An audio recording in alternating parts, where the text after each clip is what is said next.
Oi, moçada! Que alegria estarmos juntos novamente para mais uma aula. E o nosso bate-papo de hoje é sobre equação do primeiro grau, mas com duas incógnitas. Nós já tivemos um vídeo anterior em que eu ensinei como resolver a equação de primeiro grau e agora a gente traz equações que apresentam duas incógnitas. Vamos começar a nossa discussão com o seguinte contexto. Considere dois números cuja soma é igual a 12. Representei essa informação por meio de uma equação. Tenho dois números, então eu representei por x mais y e a soma dá 12. Você consegue pensar em dois valores que atendem a isso que foi pedido? Será que existe só uma resposta? Com certeza não. Nós temos uma infinidade de números cuja soma é igual a 12. Alguns exemplos. Se o x for 0, o y vai assumir o valor 12, porque 0 mais 12 dá 12. O x pode ser 2?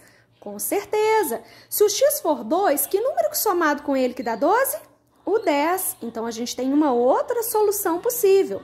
Se o x for igual a 5, pode ser? Com certeza. Nesse caso, o y vai assumir valor igual a 7. Pode ser um número negativo, Melissa? Claro que pode. Se o x for 2 negativo, o y será igual a 14, porque a sominha desses dois valores também dá 12. Quero que nesse momento, que você já percebeu que há muitas respostas corretas, você pause o vídeo e tente descobrir mais 4 pares que são solução para a equação proposta.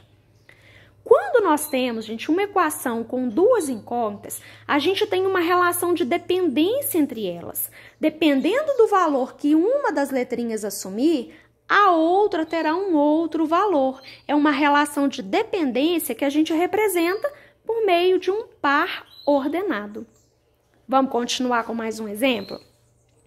Dois ângulos são complementares. Quanto medem esses ângulos? Apresente 5 pares de solução.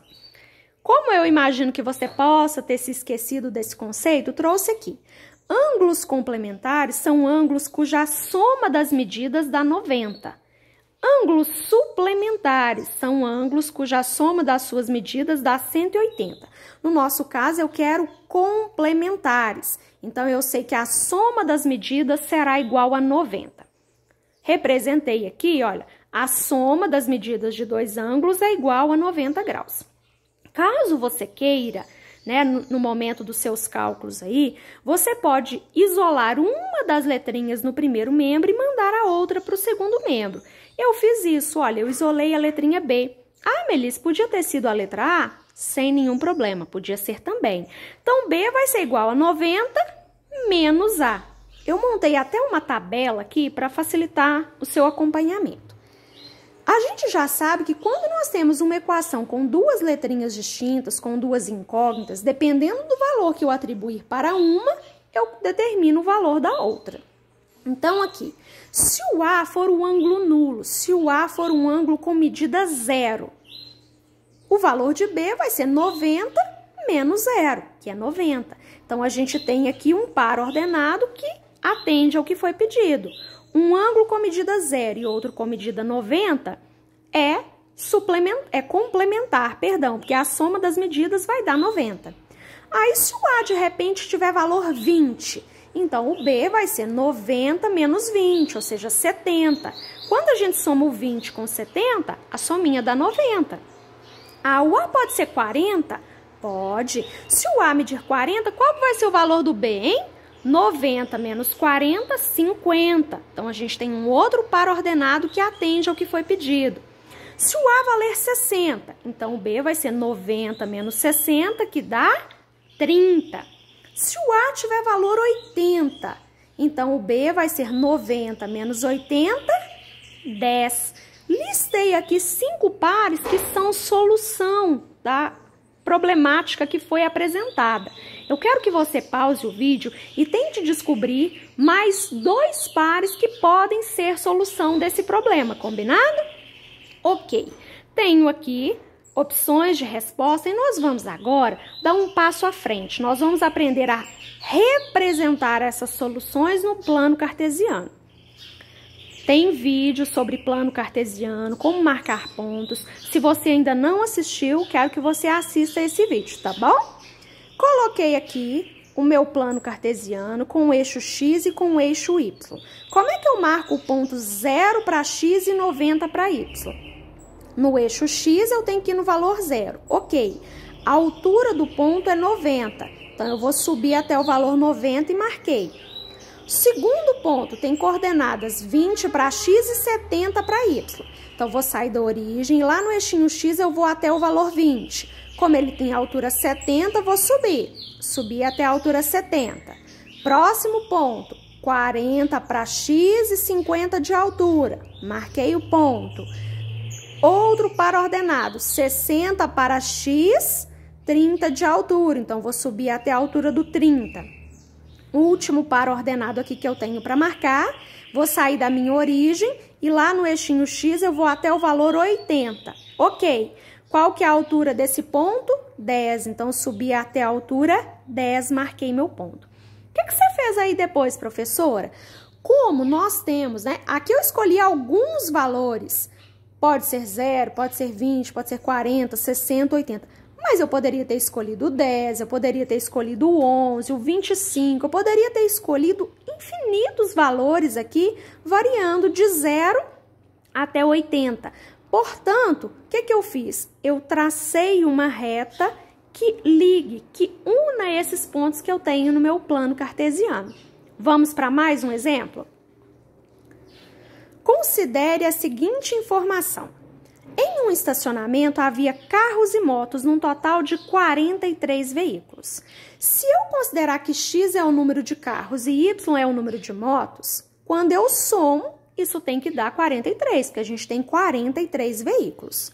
Nossa tarefa: encontre 4 pares ordenados que sejam solução dessa equação.